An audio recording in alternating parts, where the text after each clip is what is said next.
ಮುಖ್ಯಮಂತ್ರಿಗಳಾಗಿದ್ದಂತಹ ಸಂದರ್ಭದಲ್ಲಿ ಬರೆದಂತಹ ಭಾಷ್ಯ ಬಹುಶಃ ರೆಕಾರ್ಡ್ ಬ್ರೇಕ್ ಮಾಡೋದಕ್ಕೆ ಬಹಳ ಕಷ್ಟ ಅಂತಾನೆ ಹೇಳ್ಬೋದು.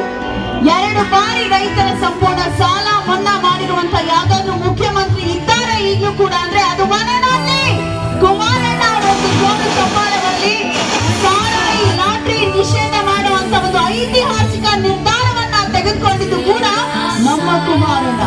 ಗ್ರಾಮ ವಾಸ್ತವ್ಯ ಕಾರ್ಯಕ್ರಮದ ಮುಖೇನ ಹಳ್ಳಿಗೆ ಮನೆ ಬಾಗಿಲಿಗೆ ಸರ್ಕಾರವನ್ನ ತೆಗೆದುಕೊಂಡು ಹೋದಂತಹ ಒಂದು ಅದ್ಭುತ ಕೆಲಸ ಮಾಡಿದ್ದು ಕೂಡ ನಮ್ಮ ಕುಮಾರಣ್ಣ ಅವರು. ಜನತಾ ದರ್ಶನದ ಮುಖೇನ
Gracias.